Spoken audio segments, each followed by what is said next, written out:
today at our horticulture research farm, and we are in the process of erecting a new high tunnel. A high tunnel is very similar to what you might think of as a traditional greenhouse. So a high tunnel has the advantage of allowing us to increase the temperature inside of the structure, but do so at a much lower cost. One of the advantages of a high tunnel, as a temporary structure, it doesn't have the same impact on your tax base as you might see for a permanent structure like a greenhouse. A high tunnel is going to consist of a series of hoops placed directly into the ground, the two end walls, and then it will have a cover that's usually going to be made of a 6mm polyethylene film. As mentioned, the advantage of a high tunnel is that it allows you to extend the growing season.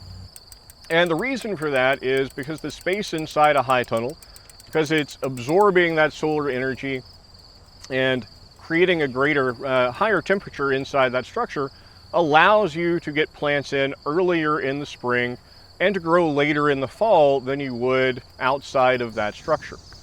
And so temperatures inside of a high tunnel for the air temperature can be as much as 14 or 15 degrees higher in Fahrenheit than the temperature outside.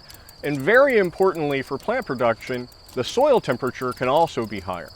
And that increased soil temperature and increased air temperature is very important and can allow you to get into production several weeks before you would be able to outside.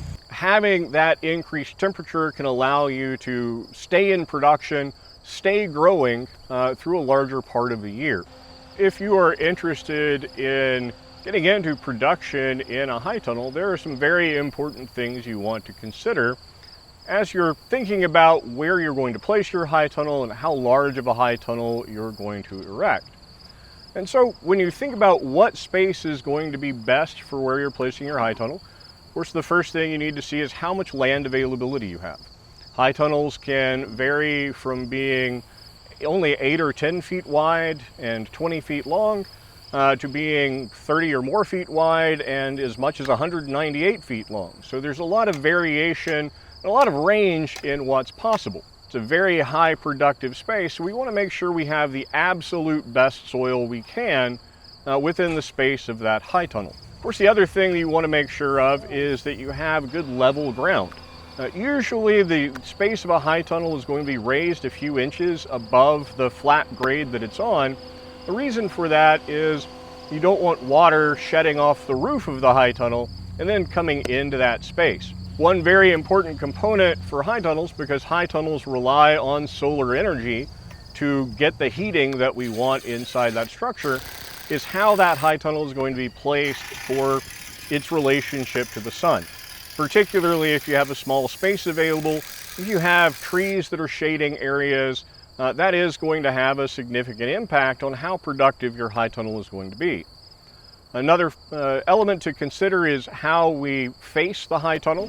Generally speaking, a high tunnel is going to be placed in a north-south orientation.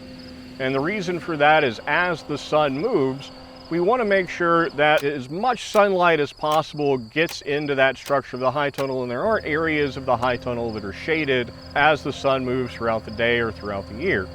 As you well know, we get some fairly intense winds here in Nebraska, and we want to make sure that the structure is going to be sound, not negatively impacted by any of those high winds. Facing the narrow end of the high tunnel, that would be the end wall towards that direction of prevailing winds, can prevent a great deal of problems down the road with plastic being torn off of the high tunnel or potentially damage to the structure itself.